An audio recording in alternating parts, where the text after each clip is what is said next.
Hello and welcome to episode 139 of The Thing About Golf, the ongoing podcast series from Golf Australia magazine, trying to establish just what it is that draws so many people to this game.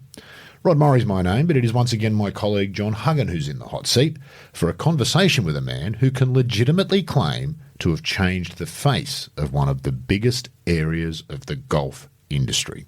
Huggy joins me now from his base in Scotland. Huggy, reveal for the listener who it is you have been speaking to and what it is you have been speaking to them about.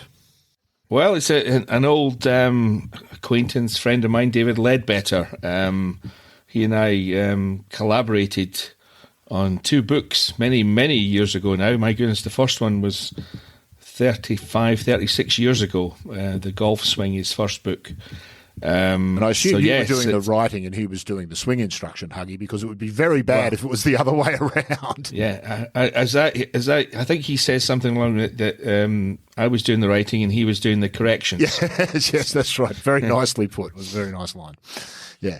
Let's start with, often we've had on the show high-profile players or administrators or whatever. Coaches are in a weird sort of a space in this game, aren't they? A space that's changed, courtesy in many ways, to David Leadbetter. Well, he's one of the few people that he can legitimately say, I think, that he changed the way an industry, if you like, was done. I mean, before he started making lots and lots of money, I assume, from what he does, they were very much in the background, and he changed everything. He became an industry in himself. He was, high profile. I think basically through his association with Nick Faldo. I mean, he and Faldo famously went away for 2 years and turned a really good player into a great player in that space of time. And from that, an industry was born, if you like. I mean, David became famous. I mean, he was infamous at the start. I mean, everybody talks about how Faldo took a chance changing his swing the way he did, but David took a chance as well. I mean, he had the opportunity, if you like, of being the guy who ruined Nick Faldo, but he took him on, and it worked, obviously. And had he ruined Nick Faldo, he'd be teaching at a small club somewhere in Southeast Asia, probably now, giving lessons to 20 markers. He might be wondering. David, I first met David when he was at Greenleaf in Florida. It was in the middle, I can't remember exactly where it is, but it seemed to me like it was in the middle of nowhere. And he had a little wooden hut at the end of the range, very small, and that was where he was based when I first met him. And it's changed days from now, where he's a multi-million-dollar conglomerate, really. Academies all over the world and whatnot, all over the place. You sort of hinted at it there, Huggy. He wasn't universally respected or loved when he first burst onto the scene, for want of a better term, was he? It was somewhat controversial. Those who've not been around as long as us might not remember a time when coaches were really looked on a little bit like caddies used to be looked on 40 years ago. Yeah, I mean, as I say, the profile now is so different. But David, David he was known in the industry. I mean, he'd done a lot of work with his old pal Nick Price.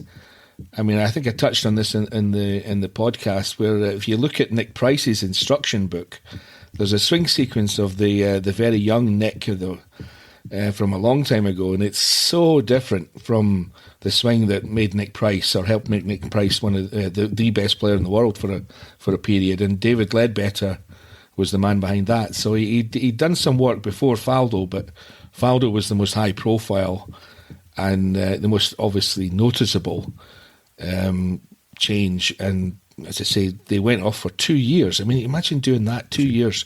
They wouldn't have to do it now because of the TrackMan and all the machines that they've got. They wouldn't have to hit the thousands and thousands of balls, I don't think, that Faldo did over those 2 years. But again, just shows how much the industry's changed. Yeah, indeed. You've worked in your time with various top-level coaches, Huggy, at another publication that's a rival to this one but based in the US. Like players, are the best of them, and I think you tried to get at this with Leadbetter, are the best of the coaches a bit different? Leadbetter's he's certainly not afraid of the limelight. He's not really afraid of controversy or criticism either, though, is he? He stands his ground and makes his points. Is he different? Are they different in some way? Well, they are. I mean, yeah, I think I touched on this in the podcast. When people listen to it, they hear me say that David and the likes of Hank Haney and Peter Costas were the three guys that I was the ghostwriter for all three of them for a few years when I was at the other publication, shall we say.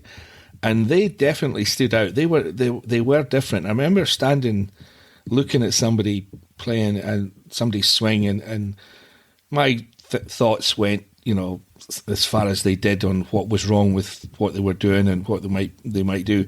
And then you would listen to David or Peter Costas or Haney, and their thinking went 3, 4, 5 steps further than mine's did. I mean, I was just a layman, obviously, compared with them. But it was interesting to see just how the insight that they brought to their craft, if you like. And there's definitely it's become a science, a lot more like the game itself, that business over the years. But at its heart, it's still, at its best, it's an art form, I think. Yeah. I think of great players like Nicklaus and Woods and those who look at a golf hole and see something different to what everybody else sees, which is what makes them special. It's exactly what you're talking about with a swing coach with a golf swing, isn't it? We'll get to the interview in just a second, Huggy, but something I wanted to bring up. David said something really interesting there, which wouldn't have stood out to you. But many years ago, I interviewed a legendary old professional down here called Dan Cullen, who lived to 100. Dan played a really important role in the early days of the PGA. He was known as a great coach, and I interviewed him once, and I remember him saying to me, he could tell you if someone was capable of playing golf by watching them walk to the first tee. And Leadbetter said the same thing to you. I found that intriguing. They really do see something different, don't they? Absolutely. I mean, I don't think they could even define it themselves either. Every player would be different. They would see something else. But it was remarkable. I remember thinking years and years ago, standing there thinking, wow, that I would never have thought of that, and that. And it was the 3 or 4 steps that this player would need to take to get to from where he was that day to where he would need to be a far better player. Yeah, indeed. Listen, it is a fascinating interview, and you can hear, I've enjoyed this aspect of some of your recent podcasts, Huggy. You've got a clear and good relationship with people, and it's like eavesdropping on a chat between two friends, and that's a lovely way to listen to a podcast. Well, I think it was you who pointed out, Rod, that we're basically just working our way through my phone book. That's exactly right, and we're getting on with it as quickly as we can, Huggy, because none of us are getting any younger, and this oral history needs to be preserved. So, indeed. Let us get out of here and have a listen to David Leadbetter. Thanks for joining us to intro it. Okay, my pleasure. Okay, welcome to the latest edition of the Thing About Golf podcast. My latest guest is one of the most famous names I think we've ever had on, a man who changed the way an industry operated, no less. David Leadbetter, what was and is the thing about golf for you? Well, John, great to be on your podcast here. Thing about golf, you actually sort of forewarned me that you were going to ask me this question, and I was thinking about it a lot. It's a tough question to answer because golf means so many things to so many people, especially to me. It's more than a game, a sport, a hobby. It's really a way of life when you think about it, and I think this applies to many people as well. When you get into the game, as I say, once the bug is bitten, you'll go to any lengths. If you're a player, to play better. If you're a coach, to sort of look into what can help people play better.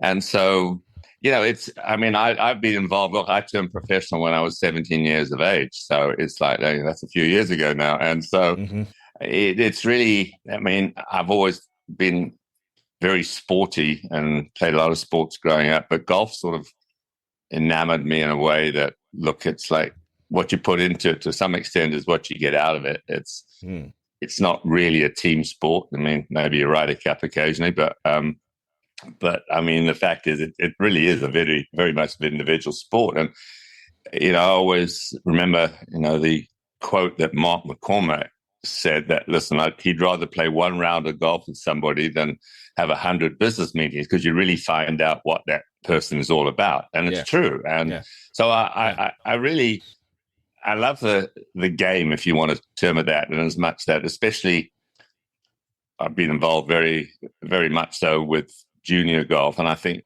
getting young players into the game is, especially in this day and age where there's so many other distractions in every walk of life. But golf, it sort of has that tied to tradition, and in many ways it's still the same sport it was, when Tom Morris was playing. How you get that ball in the hole, and without getting overly frustrated and wanting to kill ourselves when it doesn't go well. And so, I mean, it does. I mean, I always say to parents, I mean, playing golf at a young age, I mean, it does help build character. Let's face it. Golf is a game where you've got to stick at it. You never know what's going to happen. You got to handle adversity.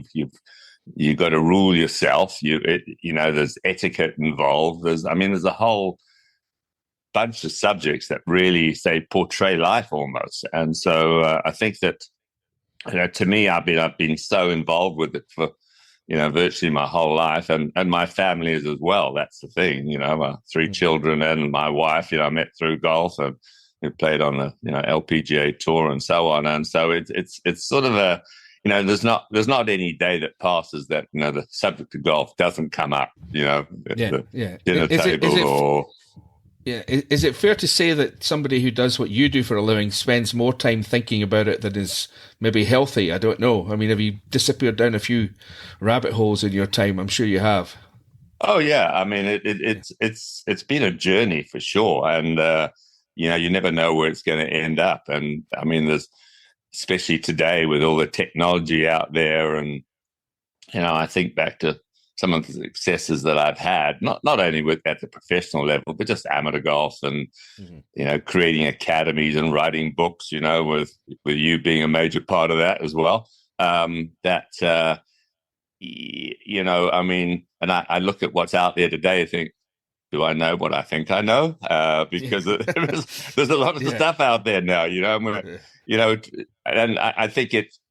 When you look at the game as a whole, I mean, yes, science has been brought into it now with technology, et cetera, but there's still an art form about it. Let's face it, and it's a very individualized sport. You look at golf swings; they might not be as idiosyncratic as they used to be. With the Gabe Brewers and the Miller Barbers and the Eamon Darcys, et cetera. But you can still tell somebody, even amateurs from 300 yards away, if their mates say, "Oh, there's old Joe over there," I can tell by the way he sets up to the ball. I can tell by his loopy backswing or whatever the case may be. It is. It's a fascinating sort of way of life, if you will, and I say it encompasses so many different areas. You look at the game. I mean, it's like from property to equipment to the money that these guys are making, to the controversies out there, with the Live Tour and the we're going to get to some of that, David. Don't you worry. Yeah, I mean, golf's always in the news. It really is, and so it doesn't matter if it's President Trump or whomever. I mean, golf is always in the news, and so I was interested in your mention of art and science. I mean, I was going to ask you about this later on, but since you mentioned it, we'll get to it now. I mean, I'm of the opinion that it's almost gone too far in the science direction, and the game at its best, I would argue, is still an art. How do you feel about it? You've seen the the evolution of teaching, certainly. I mean, the amount of gimmicks and stuff that's out there that help people play better at all levels is I mean, that's true. It's an art from a standpoint of, look, it's more than just being able to have a good golf swing and be able to strike the ball well. I mean, look, you walk down the practice tee at any PGA Tour event or DP event, whatever. I mean, it's hard to distinguish the difference between one play and another. So what is the difference? Yeah, you can say it's a mental side. It's the ability to hit shots at different times and different situations and from different lies, and be able to adapt. I mean, so there is an art to it, and I think it probably in all sport. I mean, you look at tennis, like a Roger Federer, for instance. I mean, there's an art aspect to this, and so there's a naturalness to it. There's at the highest level, certainly. And we can't just simply put it all down to the fact that we know if you get your grip right, this is going to turn you into a champion. It's like it's just there's so many elements to this game, and that's the wonderful thing about it. And the great thing at my late stage of my career, you're still learning and you're still looking at stuff. I mean, I look at some of the stuff on YouTube and what have you. I mean, some of it's laughable, but some of it is like, well, that's a pretty good idea. I might incorporate that sort of drill or exercise, and because in the end, as a coach and a teacher, I got into the game not to think I want to be a great teacher or a great player prior to that, but I mean, I just got into it because I love the game, and in my teaching, it's enabled me to help people. I mean, regardless of their levels, and because there's nothing better than say, even a 20 handicapper who's got a big slice, if he, he's able to hit a few draws, I mean, a big smile comes on his face. I mean, that's rewarding, and so much more rewarding than sort of the material things that I mean, I've been fortunate enough to accumulate just through the fact that, hey, I've been lucky. I've been in the right place at the right time in my career, and I always, people say, hey, you're a great coach, a great teacher.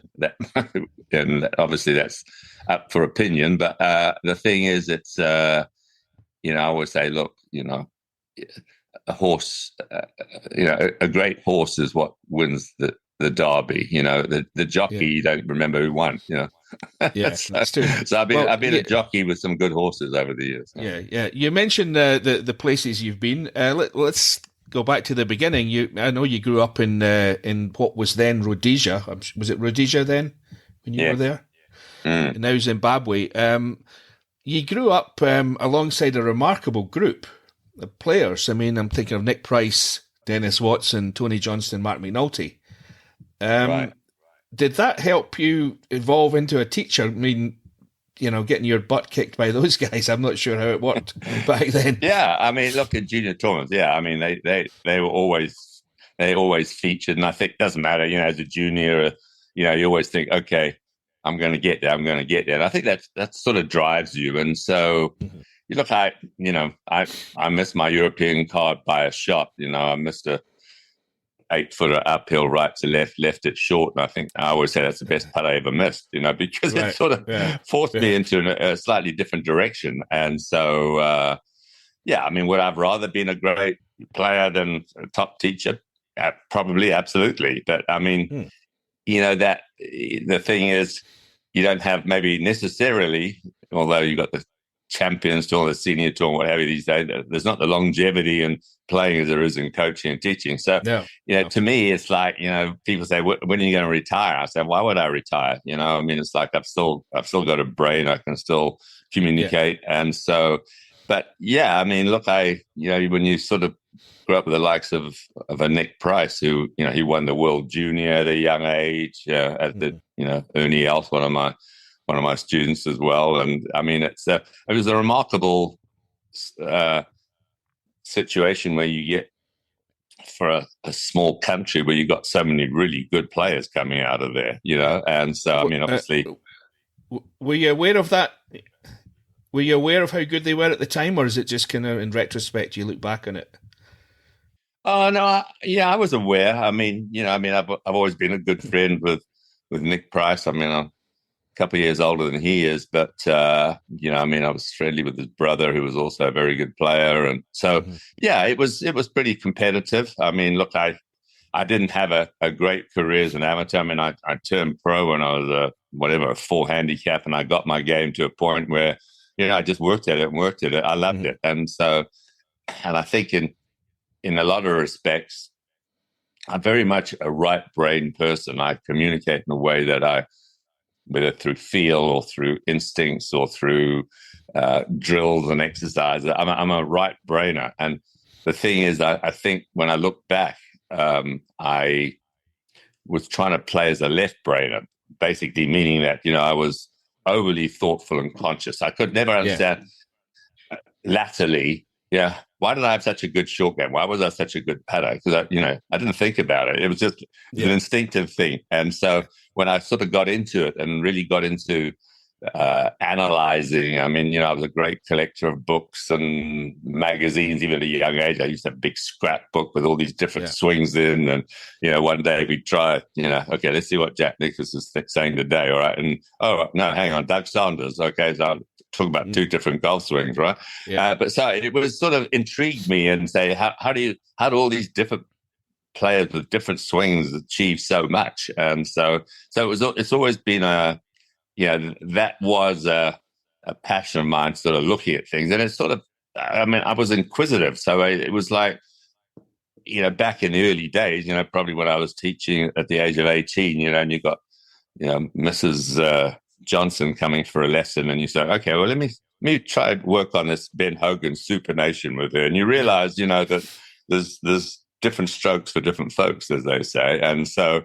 I learned, and through trial and error. And I think, in a lot of ways, I think you learn, in this day and age, look, you've got TrackMan and force plates and 3D analysis, et cetera, and I think a lot of young teachers miss out on the fact that, you've got to communicate in a simple way. Look, so many of the great teachers through the years, right? So, the John Jacobs, the Harvey Pennicks, the Henry Cottons and of the world, right?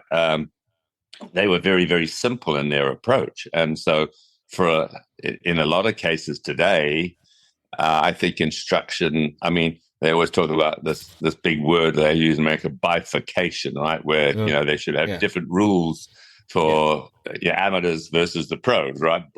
Et cetera, equipment wise. But I think there should be a bifurcation in instruction, because if you look at a lot of the instruction today, it's all geared towards tour players, and great athletes, and people who want to, have 130 mile an hour clubhead speed and so on. And so you got poor Mrs. Johnson there, who's taken the game up at the age of 50 or something, and it's like, well, let's just get the ball airborne and going in a forward direction, and this person's going to be happy. So it's that's the fascination for me, is that everybody that I've ever taught is always a different case, right? It's like, there's no, maybe a beginner, you might get 6 beginners and you go through some basics, but essentially if they've been playing a little while, probably developed some bad habits and what have you, and you've got to find a way to sort of neutralize that so somebody can go out and play golf, as, great Bob Rotella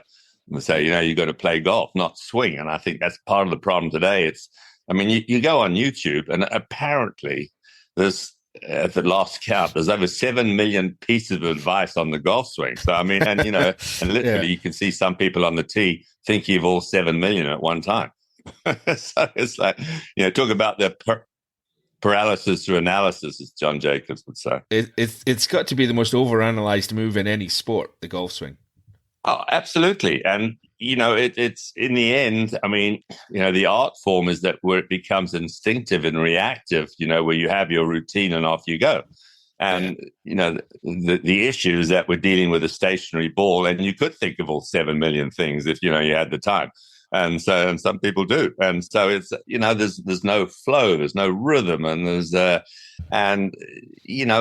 that's why I say starting golf at a young age, where you develop the hand-eye coordination. We have a big junior academy. I was involved, obviously, many years ago for many years with IMG, and we ran a golf academy for juniors, parallel to Nick Faldo's tennis academy. And so we now have our own academy up in Orlando, Reunion, and it's, what we're trying to do is develop the athlete, a kid who wants to become a good player, or their parents want them to become a good player, which whatever the case is, and that's another subject, obviously, the parental involvement. Yeah. But I think that if you can develop the athlete in a young player, and so I'm all for them playing different sports, not just sort of golf at a very young age. I've seen some players. I'll give you an example, like a Charles Howell, who's obviously been a tremendous player over the years, won a fortune, and he's now on the LIV Tour. But Charles never grew up playing different sports. If you watch him throw a basketball or throw a ball, a baseball, obviously in America, I mean, he just hasn't got it. You'd say, well, no, this person's not an athlete, but yet he turned himself into a golf athlete. But the problem is that, you know, if you're gonna play cricket, or if you're gonna play football, or you're gonna pass the ball, you know, you have that touch and instinct, and as a consequence, you know, he was not a very good wedge player. I mean, you know, you could hit a 70-yard wedge shot, you know, 90 yards or 50 yards, and so that's where instinct and feel comes into it. Yeah, I'm interested you say that. I mean, I remember a long time ago, Mark O'Meara told me that Tiger Woods was absolutely hopeless at things like basketball. Hopeless, because he'd never done it. He just played golf all the time. Yeah, I think he played. Apparently, he played. I don't know what they call it, t-ball or baseball at a young age, and so you can develop yourself to a golf athlete, and that's why so many of these kids now. I mean, they got tournaments for kids from 3 years of age, you know, which is like, oh, okay, you know. I always remember I had this phone call at the office, and they said, listen. Would you mind having a look at my little boy? Mm-hmm. And we feel he's got a lot of talent and great potential, and you know, we want him to go to college and be on the tour. So I had no idea. And anyway, they showed up there, and I walk out to the tee, and there's this gentleman there with his 2-year-old. It's like, so he wanted me to have a look at him and see what did I think. I mean, he was quite good. He gripped it cross-handed and whacked it. And I said, well, you know, it's like, so what do you say at 2 years old? Keep going. I mean, keep going. That's all. You keep it going. Come back in 20 years. Yeah. Listen, David, moving on a little bit, what do you think makes a great teacher? I mean, I my time at Golf Digest, when, you know, I was writing stuff for you and others, I mean, the real good ones, I could tell, you know, it was yourself, Hank Haney, Peter Costas was really good. I mean, the really, really good ones stood out. I mean, I remember standing, you know, listening to you, we were doing whatever story it was, and your thinking went about 3-4 stages further than mine's did when you looked at a golf swing. It was the same with those other guys, and maybe the guys that were at the Golf Digest schools at the time, all good teachers, but not great and didn't stand out the way that you did and Hank did and Peter Costas did, as 3 examples. What do you think makes that difference, do you think? I think that, you know, you can learn the rudiments of instruction and teaching and mechanics, if you will. I mean, look, we have 35 academies around the world, and we've got sort of over 100 teachers and so on and so forth. And I always tell these instructors, listen, you're never going to be able to teach like me. You know, you can watch me teach. I mean, because a lot of times I'll get a couple of our teachers watching me teach, and I'll give a lesson, and they say, why did you do such and such? And I so at the time, I had no idea what direction I was going to go in, you know? And so it was like an instinctive thing. And I think instinct plays an awful big role. I mean, you can't learn it parrot fashion. Okay, this is the grip. I mean, well, the grip can change from player to player depending on what you want them to do, you know? So, and so, you know, sometimes we look like a genius. And I'll be honest, some of it's a little bit of trial and error, right? To find the right pathway, if you will, into somebody's brain in order to sort of get them to do what you want them to do. And so, and I think great teachers, top teachers are, have great vision, they have great instinct, they have an awareness of mechanics and the way the body works, obviously. And I think, you know, that's something that I think is important, because, you know, body types certainly create swings. You know, if you've got short arms, long arms, more flexible, less flexible, whatever. And so I sort of look at a player. I mean, I even watch them walk onto the tee, for instance, and see how they move, you know, because the way they walk can determine how they swing. And, you know, just look at, hey, do they have long upper bodies, or, you know, short lower bodies, or whatever the case may be. I mean, because it you know, you sort of get all this information. I mean, and you look at video and you look at TrackMan and numbers and so on, which I like, you know, from a standpoint of, I mean, I think it's overused, to be honest with you. You know, people try to swing by the numbers sort of in a robotic way. I saw this week actually that they had the first robot half marathon. So they had in China. They had Really? they had more half the entrants were humans and half were robots. And right. Yeah. And so it's like I suppose in years to come you could develop a humanoid or whatever they want to term them and develop this. But I mean, you've got to. It's like you've got to get on this. To me, I look at a golfer and I sort of try to get in their mind. Okay, so in other words, how do they going to accept this information? Is this person a technical player? Is this person a field player? How are we going to get this across? If they're technical and hey, maybe they're an accountant or something, and you'd say, okay, hey, we're going to get a little bit more structured with and talk about this, and this.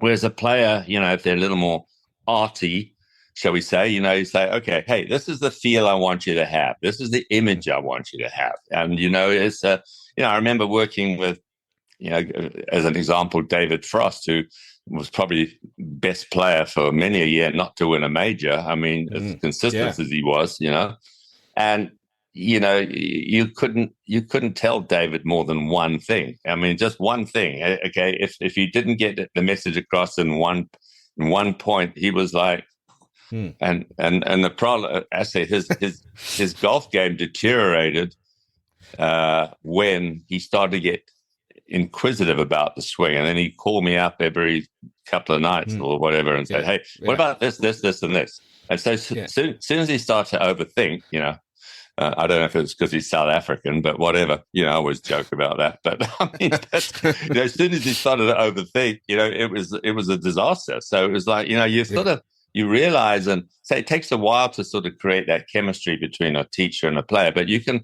pretty much figure out straight away, okay, this is the approach I want to have, and I say, hey, they could be a really good athlete and just needs a little tweak, as Sir Nick Faldo would say, tweaking a swing. But it's almost as if, that less is more in many cases. And I think a lot of the really good teachers, that they don't talk an awful lot. They try to make the point and say, okay, instead of going, just rattling on. And because it's a fact that, right, we only take in probably about 10% of what we actually verbally hear. So, so it's interesting. And I think, good teachers have a lot of different elements, how they actually go about it. And I've never been, even though I've been labeled a method teacher, I've never really been a method teacher.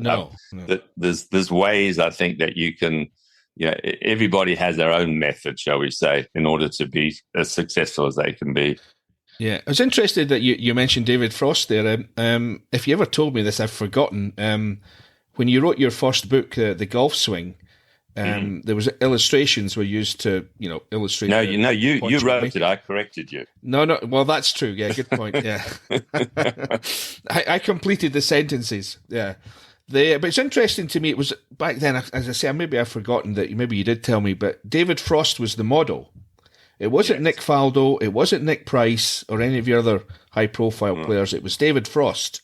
I'm assuming that's because his swing was closest to what you saw as the model, if you like. But you explain why. Why David and not the others? Yeah, look, it was I mean, it's a good point. I have to think about that, why I sort of went that way. But I mean, it was if it's probably because he had more time to actually give me to photograph it and what have you. But if the truth be known, but I think it was a case of, look, he was the average build. He had a very simple swing. Everybody talked about the simplicity of his swing, and there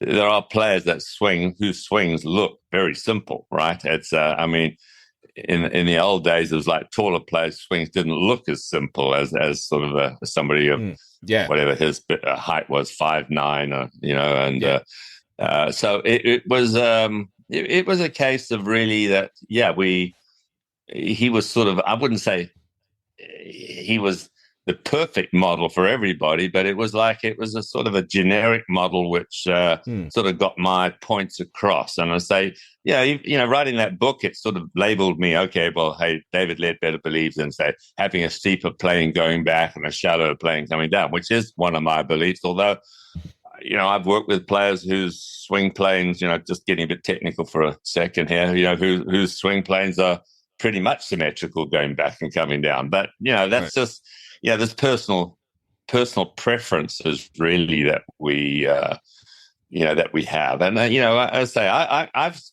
always encourage teachers, and we're getting back to that question. I know we're backtracking a little bit, but I say, look, read as much as you can. I mean, it's like, and discriminate what you think is, I like that. That fits in with my ideas. And, because a lot of people say, what's your favorite golf book, but instruction book?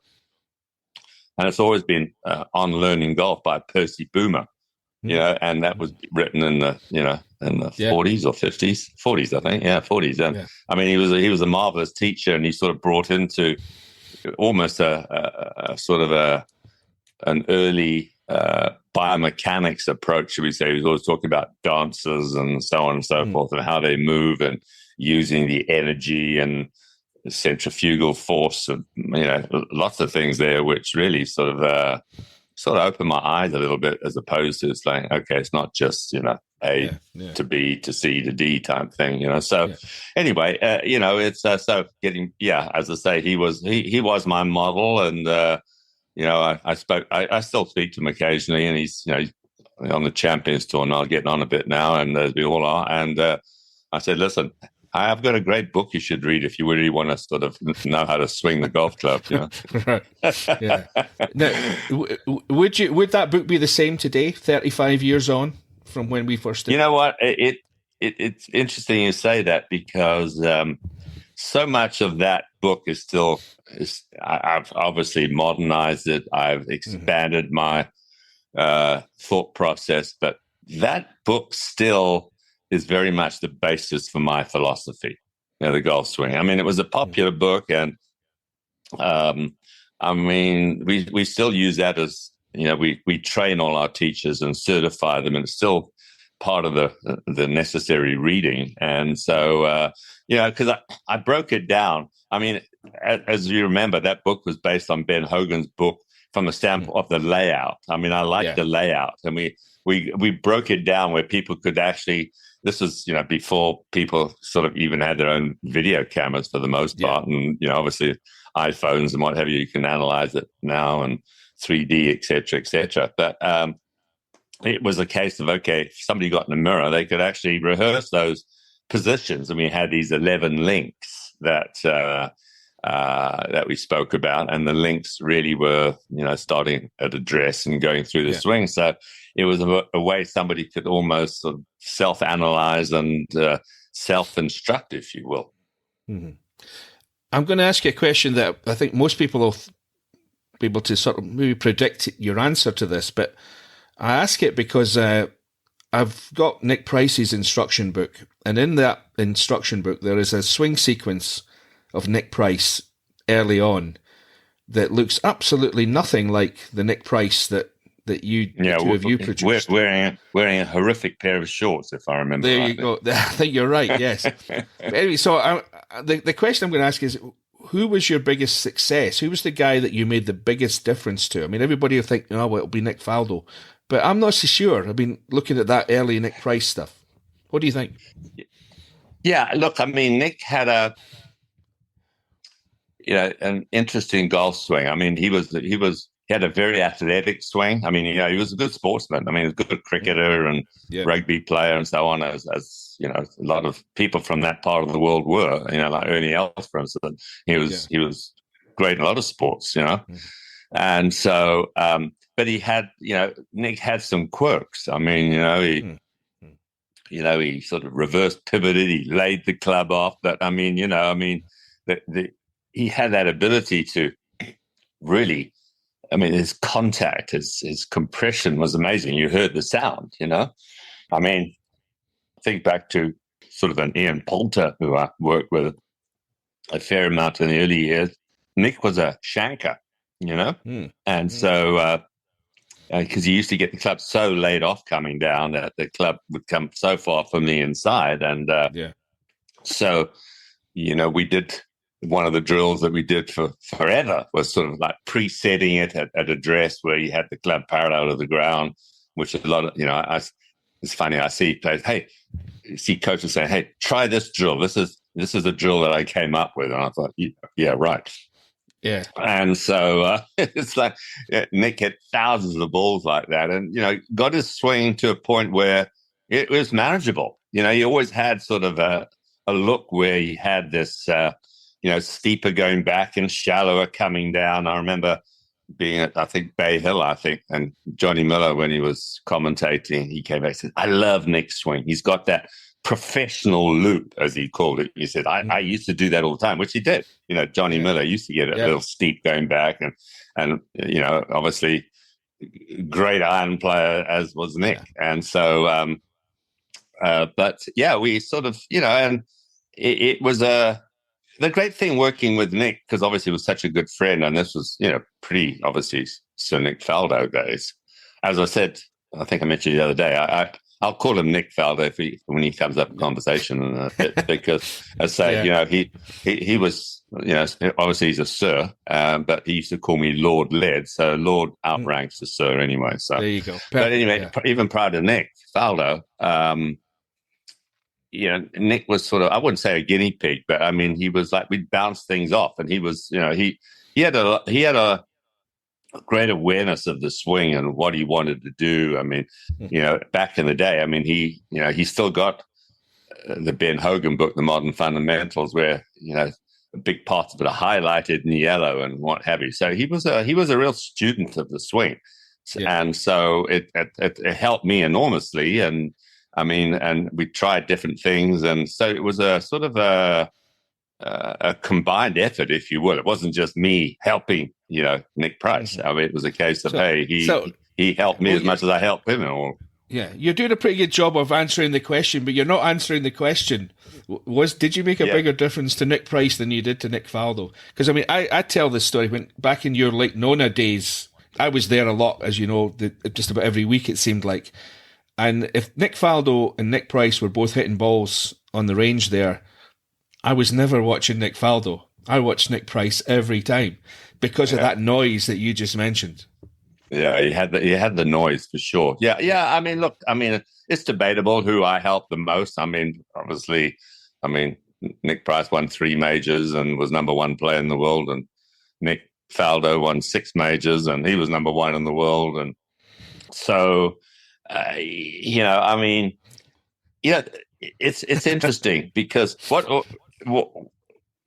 the stuff that we do from a technical standpoint, obviously there's a big role that sports psychologists play today. You heard obviously with Rory and Bob Rotella, who's worked with him for a long period of time, and a lot of it common sense and so on.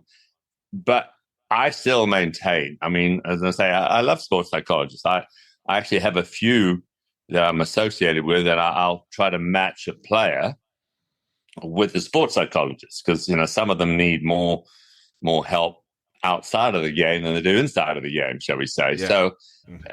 But I still believe, there's nothing that breeds confidence like striking the ball well, knowing that you're striking well, knowing why you're striking it well, being able to hit the shots that your mind perceives. There's nothing better than that. And I understand that, hey, you have to hold putts. Well, it's true, you have to hold putts. Yeah. But the fact is, Scotty Scheffler, prior to him starting to really putt well, what did he do well? He struck the ball well, right? He had that confidence, that the ability to know where the ball was going to go, be able to hit the right shot, being able to flight the ball correctly, and so on and so forth. So, the technique, although it can be overdone, we know that, but there's still it plays a huge role in the makeup of a player as far as their confidence level is concerned. Because I say you can only chip and putt it so well, for a period of time, for so long as well. Bryson DeChambeau at the Masters is a perfect example of that. He exactly was going on smoke and mirrors for 2 days at the Augusta just recently. 100%. And I think back to the great showdown with Nick Faldo and Greg Norman. I mean, that was smoke and mirrors too, because I said to Nick prior to the last round, he's actually not hitting it that well. I mean, he's putting like a genius, but he's not hitting it that well. And if you get off to a good start and put some pressure on him, you never know what's going to happen. Well, and we know what happened. But I mean, so it is. I mean, it is one of those things that comes and goes. And you look at players. I mean, even the modern player like a Max Homo was obviously, was sort of playing like gangbusters, up until a year ago, and then couldn't.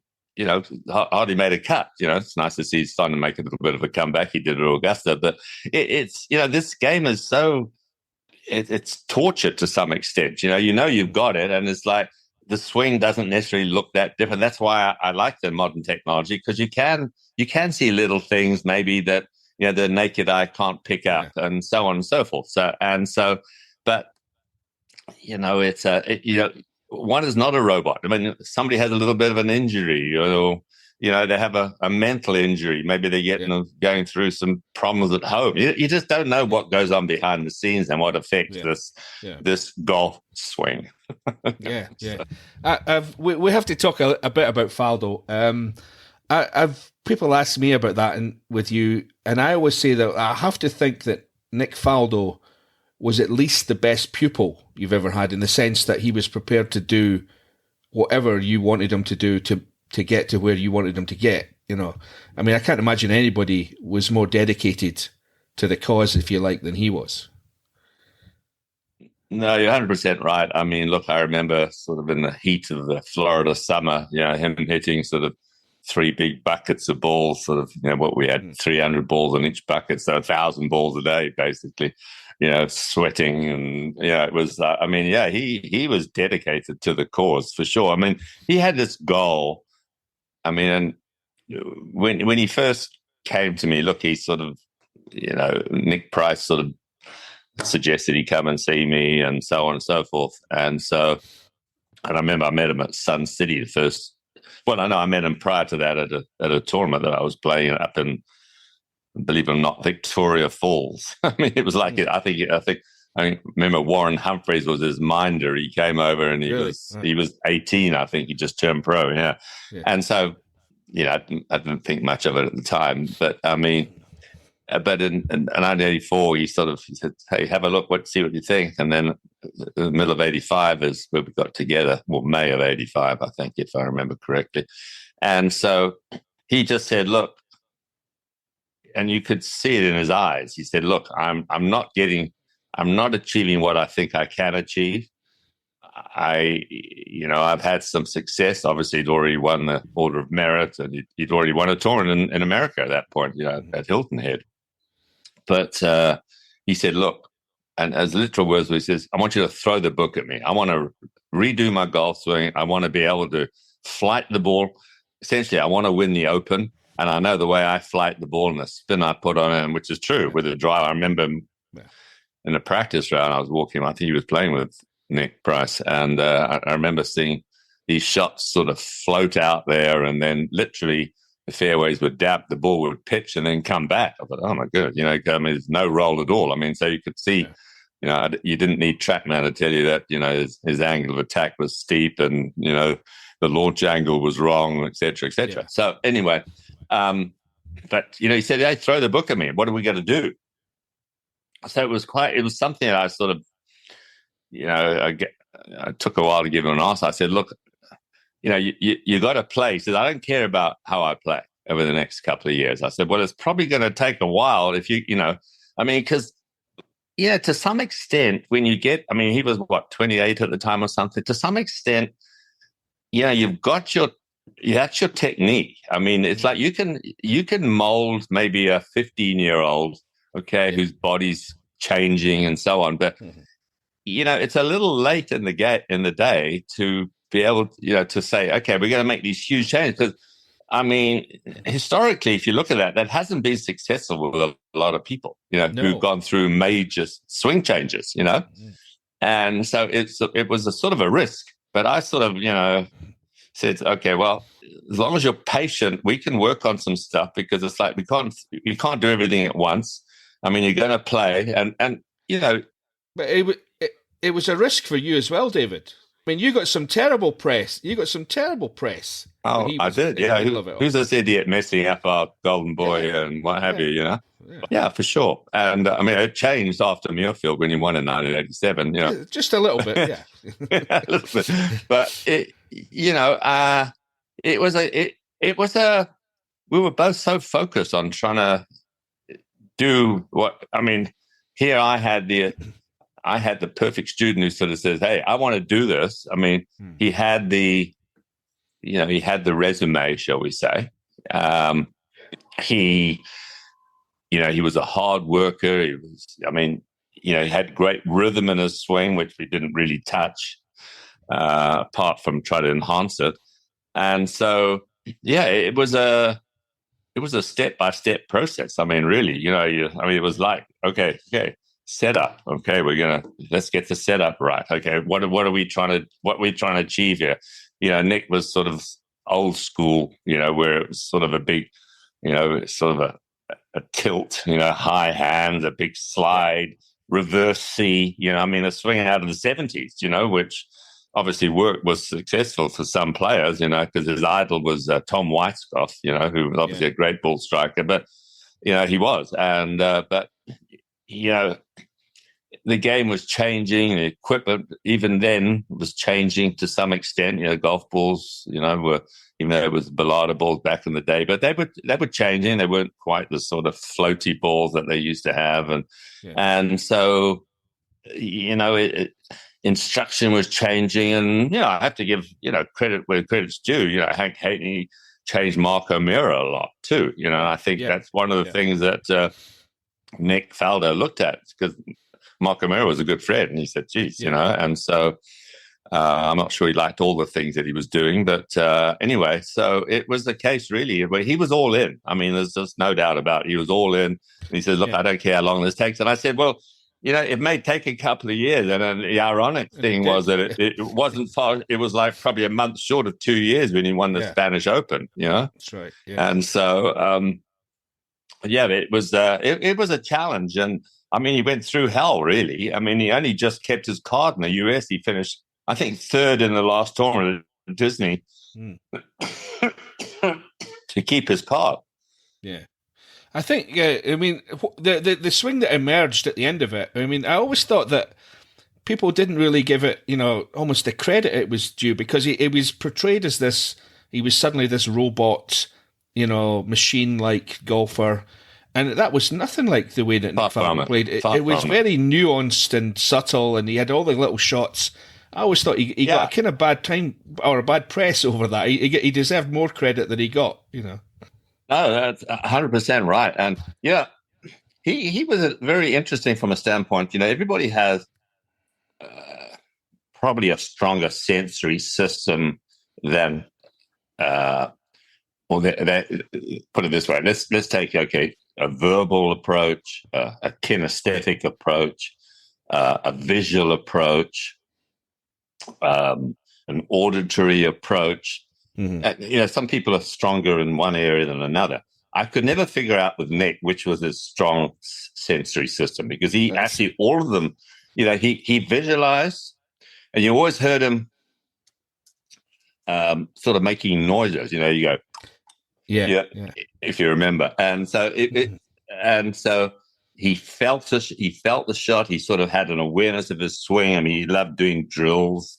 A lot of the drills we came up with over the years, whether it was a beach ball between the knees or whatever we did, in order to sort of give him a feel for certain aspects, and so it was, I'll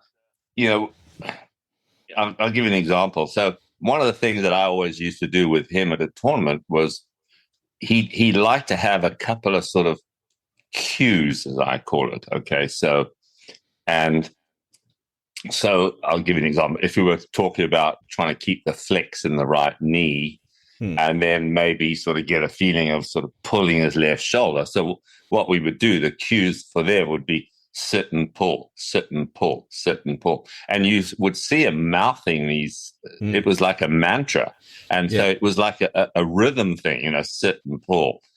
And when he was playing well, everything was in twos or fours. Okay, so when he wasn't playing well, he almost had sit, stretch, pull, clear, or whatever, So it was like, but he would do it, and so I mean, the key when I was there, we'd find these two sort of little words, at times.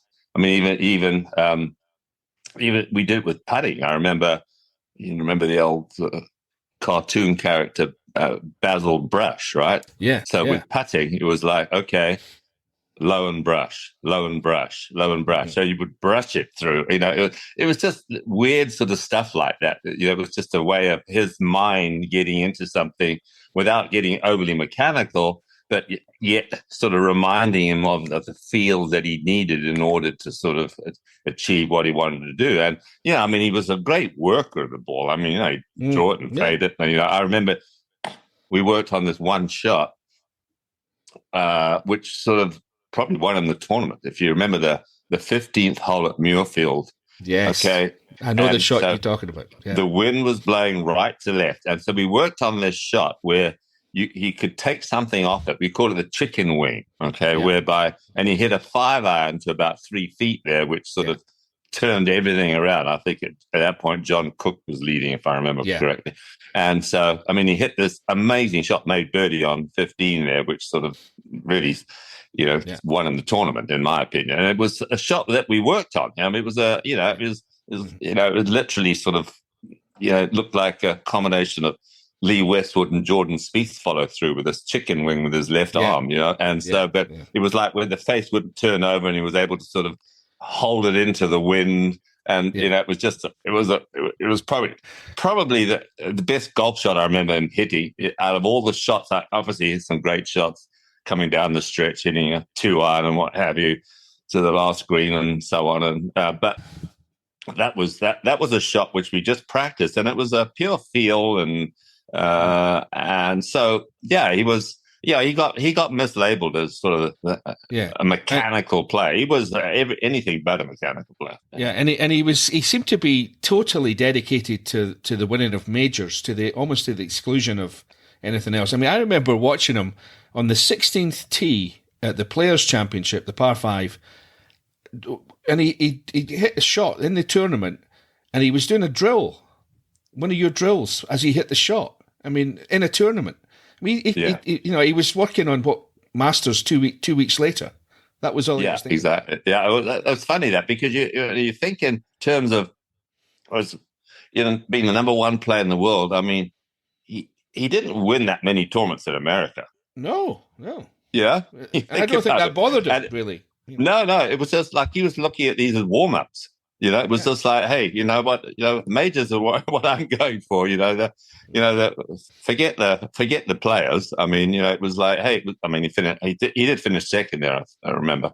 But no, it was like, hey, let's just gear everything around, the 4 majors, and he got ready for those. And it was really interesting, because a lot of people say, okay, there was a period, I mean, if you looked like, 89, 90, 91, 92, 93 was really where he played his really his best golf, that sort of 5-year window, right? Yeah. And although he won the Masters in 96, but you look at that period of time, I mean, he played just some amazing golf, and he was sort of favorite.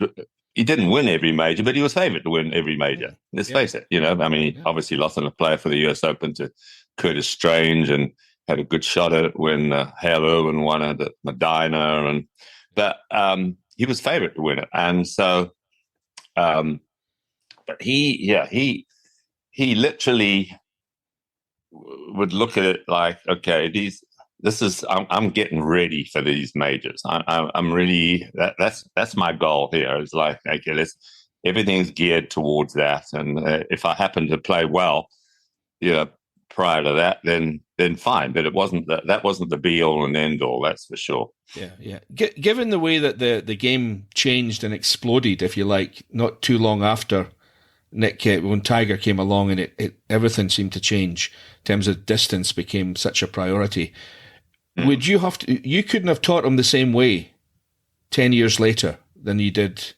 Is that fair to say? Would you have had to change more? Yeah, it's true to say because, I mean, look, golf is a power game now. There's not, I mean, there's no, the Corey Pavins and the Fred Funks and, of the world I mean, you can't compete. I can either, be hitting 5 wood when the other guy's hitting 7 iron. I mean, it's not going to work, right? And so the length of golf courses, the difficulty of golf courses. I mean, I still maintain, though, that all the greats have been great iron players, regardless. Okay, so, I mean, yes, they might be hitting shorter irons in now, and hey, obviously the lofts on these clubs are completely different to what they were 25 years ago. But Nick was a technician. He was a craftsman. He was a chess player. All those tied in together, and he when he learned to play the game at Welland Garden City, they had a very small practice area, and he was trying not to lose golf balls more than anything else. So he sort of had this sort of pretty swing and sort of hit it online and et cetera, et cetera. So he never really developed that sort of explosiveness, and it was very interesting because I remember when we were at I'm trying to think where we were, somewhere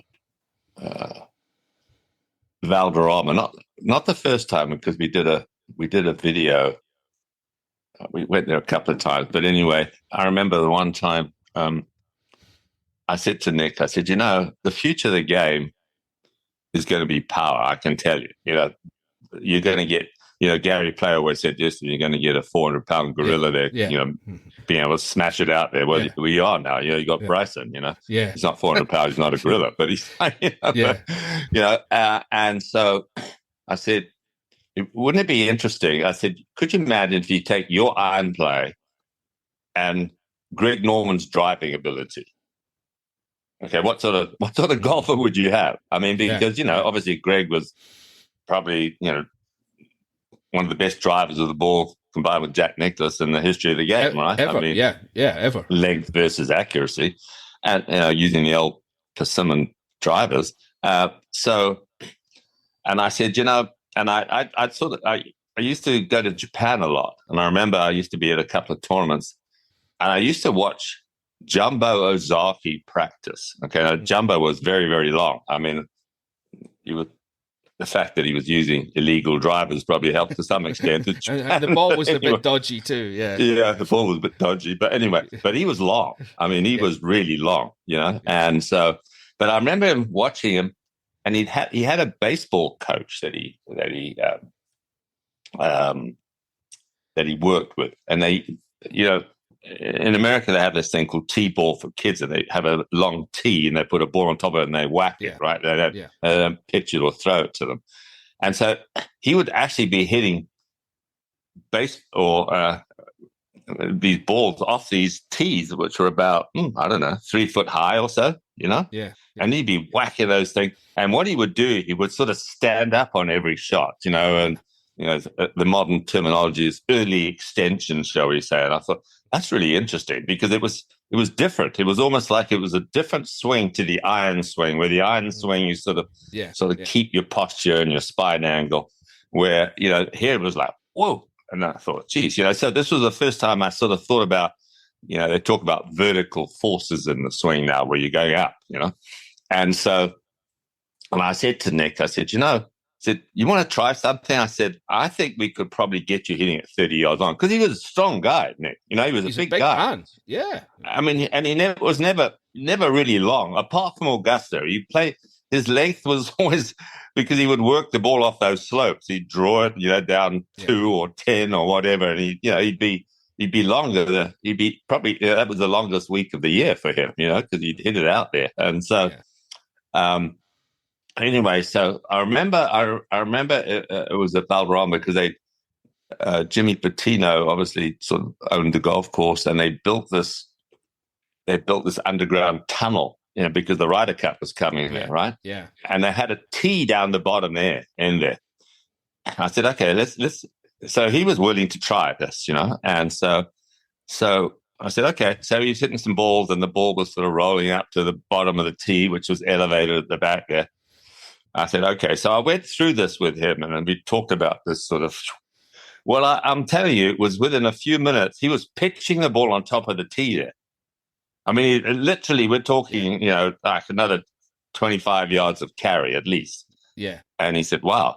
And I said, now the question is whether you can bring yourself to do this under tournament conditions. And he never could. He never could. It was like it was like he was so obviously, I don't want to say set in his ways, but I mean, why do you want to change success, right? It was a bit of a laugh, but on the other hand, it was a way that literally he could have hit it longer. There's no doubt about it. But I mean, it could have affected his iron play. You don't know. I mean, that's where the trial and error comes in, right? Because you'd hate to say, okay, well, he's driving the ball so much better now, but his iron play's gone to hell in a handbasket. So it was interesting. It was. As you say, I mean, you couldn't teach quite the same way because I say, if somebody's only hitting it, 270 and in this day and age, or even back then, I mean, Greg Norman was in the 300 plus range. So, and, I always remember him play at trial where they used to have the Johnny Walker in Jamaica. Yeah. And, they were going head to head there. This was, I think, after he'd beaten him at St Andrews. Yeah. And, I mean, he was a good 30, 35 yards past it. But, I mean, as soon as Nick had an iron in his hand, I mean, it was like, that's all she wrote, And so, I mean, because Greg was not known for his great iron play and, obviously he spun it too much with the old golf ball and so on and so forth. I mean, as I say, I always say, if you put those two together, if you mix their games, the driving and the iron play, I mean, you would have had this person probably would have won 30 majors, Yeah. We're getting near the end of this, David. I'm conscious I've kept you quite a long time already, but I do have one last question actually that I've missed on made a little list here. I remember you told me this years and years ago. I asked you if there was there a player out there that you would like to get your hands on, but you never did. And this is a long time ago now. You said Davis Love. Did that change over the years? I'm sure there's been others since. Anybody else that you would like, you think you could have helped but never got the chance? Well, I mean, and there was somebody that I did have a chance with. That was Sevi, Yeah. And everybody did. He was even asking me for tips. Yeah, he would. He would ask the postman exactly. Yeah. But, but I worked with him for a solid year. Yeah. Did you ever hear a story with that? No, go for it. Yeah. Okay, so here we go. So I've always obviously admired Sevi, and who didn't, and I mean, it was he didn't. Nick Faldo didn't necessarily get on with him because obviously they were vying for probably the British public's adoration because I think they probably adored Sevi more than they did Nick. Yeah, sure. Yeah, because they regarded him as sort of almost a god in golf. Anyway, I used to go to Japan a lot, as I said earlier, and I was in Japan and at the Dunlop Open. I used to have the Dunlop Open, which was it was in early April, before the Masters, and it was this combination of the Asian tour and the Japanese tour, and just outside Ibaraki, I think I remember, it was north of Tokyo. Anyway, so I go over there, I used to go over there and work with some of the young Japanese players, and so Sevi was playing in it because he was a Dunlop player, so he would sort of, sponsored. He was. I guess that was one of his requirements to play that tournament. That and the Dunlop Phoenix later in the year. Anyway, so Sevi said to me, I saw him there, and I knew him just through obviously just being around. And he said, David said, "Are you busy this week?" I said, "Well, He said, "Would you mind having a look at me this week?" Now. Okay, and I said, "Yeah, sure. I mean, no problem." And Dunlop were delighted, obviously, because And at that point in time, he was probably 35, 34, 35. Yeah. And he's already started to develop back problems, and he's already started to, because a lot of people don't realize, if you look at Sevi in his 20s, if you look at some of those old Augusta films, he was long. He flushed it. He was really long. He didn't necessarily hit it online, but he was long. But he as his back deteriorated, he had very bad scoliosis. In fact, if he put his hands out in front of him like this, his right hand was probably 3 or 4 inches longer. He had so much twisting in his spine that his right arm, it wasn't longer, but it was like his spine created that image. And so he was, at that point in time, he was hitting it, he was long and crooked before, now he was short and crooked, which wasn't a good combination. But, he still had his marvelous short game. From 100 yards in, he was still probably the best.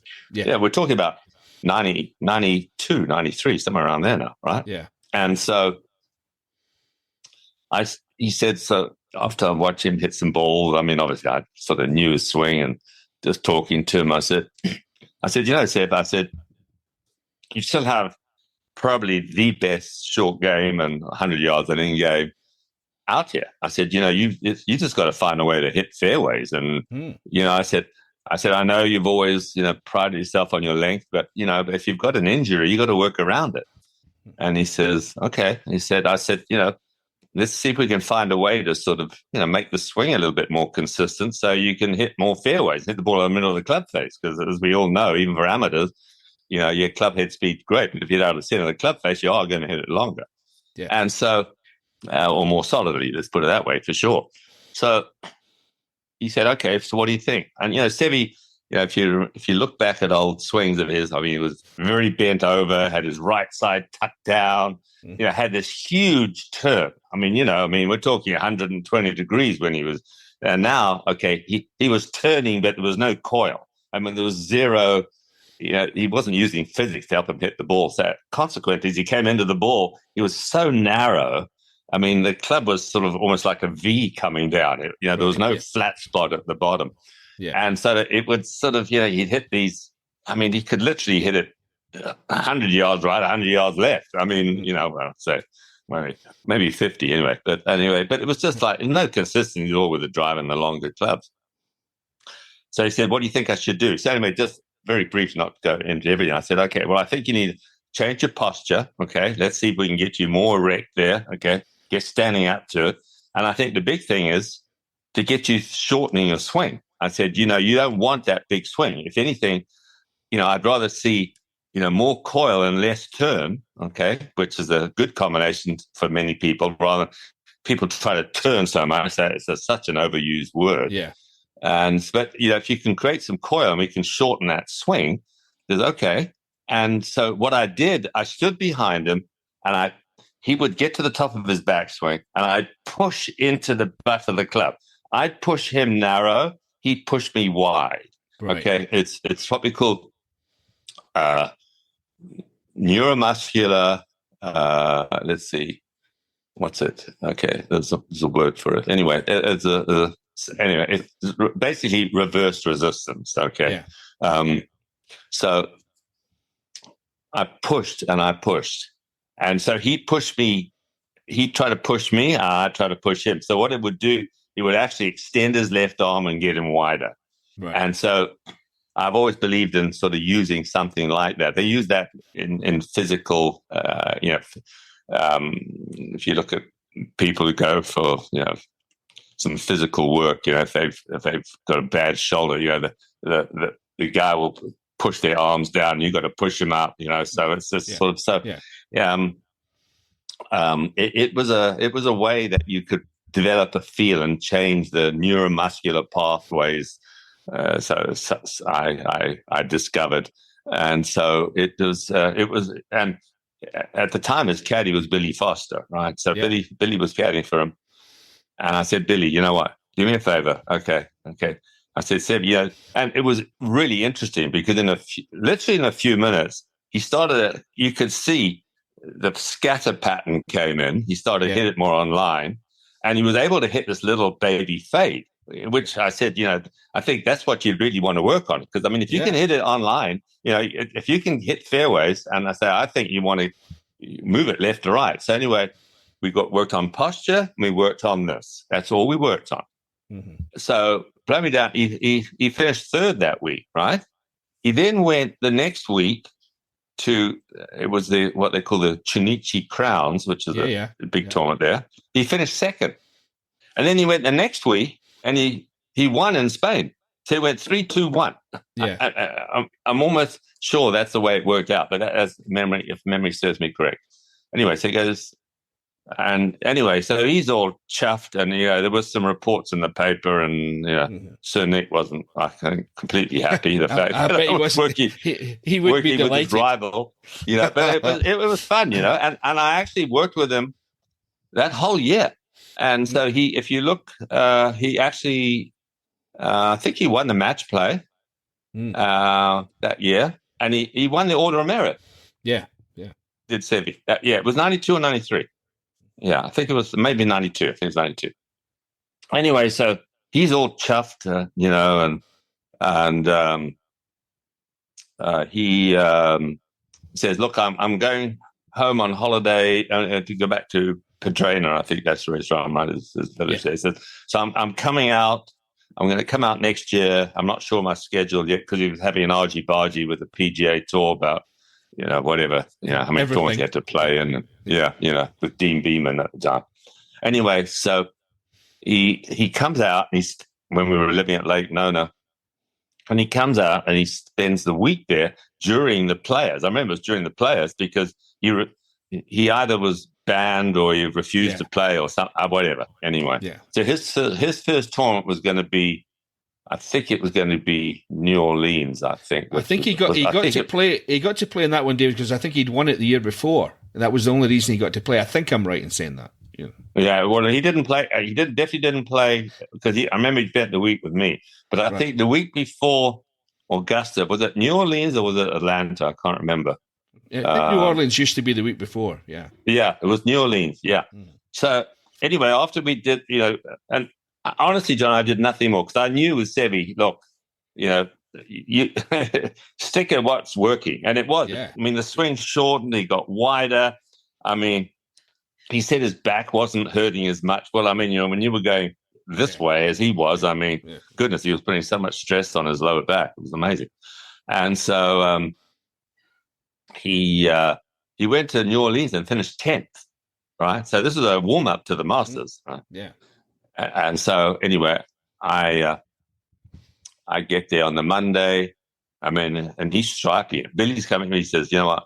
I'm telling you, the way he's hitting it, he's going to win this week." I mean, he said, "I got money on him." Okay. Right. Yeah. And I mean, that was the old range, not the new one, where they had these big posts up the end there. Yeah. Stop balls going over into Washington Road, and he was just aiming between these two posts, and it was it was like a machine, it was like, and same stuff. Anyway, so I go there on the Tuesday and I'm walking onto the range. You're already smiling about this. Yeah. Yeah. And Billy's walking over to get some balls and he's cursing to that. And he's like, well, I said, what's going on, Billy? He says, well, look. And I look over and I promise you, John, it looked like we'd never worked this past year. He had these high hands, big turn going. And I said, what's he doing? He said, well, his brother came over last night from Spain, right? And now apparently because his brother, Manuel, who was a good player in his own right, obviously won the tournament. But they obviously are very close to one another. He was his mentor growing up. And he hadn't, because at that time, I think Manuel was based at La Manga, so it was quite a ways from Padrone. So he actually never seen Sevi play this past year. Just saw the results. Oh, that's great. Anyway, he comes over and I guess they were working on Monday evening or something, or early Tuesday morning before I got there. And apparently, it's just according to Billy, says, I suppose you understand a little Spanish, says, no, you can't swing like, what are you doing? That's not Sevi's swing. You got to get, and he's working, and I'm looking at him going, wow, that's weird. Anyway, so I would sort of walk over there, and because we'd agreed to meet Tuesday morning, and I get this dirty look from Manuel. Yeah. And Sebi's like, he doesn't even acknowledge I'm there. I mean, this is very strange. Anyway, so, I thought, well, probably not the best place to be right now. So I wander off. And anyway, the whole week, he wasn't there that long because he shot like 78, 77, I think. Yeah. For the whole week, he avoided me. One time I remember I was walking onto the tee and he was walking down the alleyway and he ducked under the ropes to avoid me. And it's like, okay. It was so strange, but, I guess blood's thick in the water. So anyway, I go back to Japan the 2 weeks later because the same tournament. And he's playing in the same tournament where we, Yeah. I mean, it was exactly a year, exactly. Anyway, he comes up to me and he says, David, listen, I want to thank you for last year. I know I played well, but that's too mechanical for me. I'm a field player. I can't work on mechanics like that. I said, okay, Seth. And that basically was it, But I did get 6 shirts from him in payment. It was like 6 Japanese large, which were like extra small. Japanese large are not very big. But I did get 6 Sevi Ballesteros shirts, which was nice of him. Anyway, I think he did work. He worked with Mac O'Grady a little while after that, and but it was sad because it was like that's what he needed to do, because he was able to utilize the strength of his game, which was his short game, and the fact that we simplified his swing to a point where some things have to change. Well, if you have an injury, you have to change. But so that's my Sevi Ballesteros story. But we did. I mean, I learned an awful lot from him about short game and everything else. I guess in the end, Well, you're not alone, David. I know Hank Haney tells almost the same story that you just told. He had a go at Sevi and helped him, and Sevi just turned on him, disappeared. Suddenly, for no reason. Well, I mean, look, Sevi was a genius in so many respects, and we know that, that there's more to him than hitting a golf ball. I mean, just his character and his unbelievable, visual approach to the short game. Jeff Ogilvy tells stories of his time on the European tour where everybody be at the chipping green or bunkers and all, and Sevi would appear and everybody would stop and watch. Yeah, everybody on tour. Yeah, especially when he would, hit these little soft bunker shots with a 3-iron. I know. So, I mean, he was a genius, but he was a. Yeah, well, he was. Yeah, I mean, it's. The makeup of all these great champions is very, very different, as you well know. Yeah, so it's. It's been, but it's been.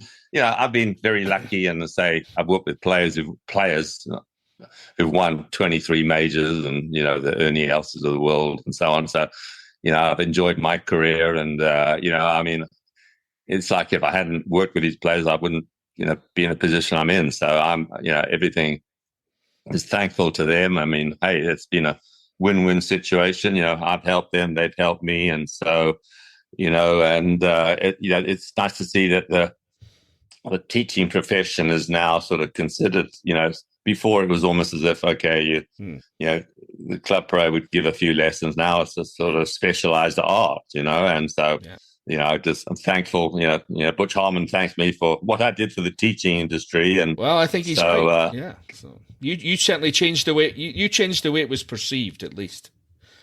Yeah, I mean, because people looked at say, hey, well, if Nick Faldo back in the day can take lessons, then I sure as heck can as well. So it sort of changed.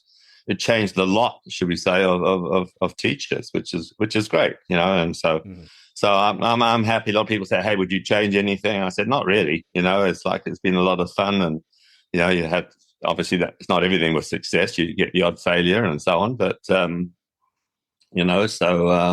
but it's been a great ride. So and getting to meet great people in a great game. Yeah.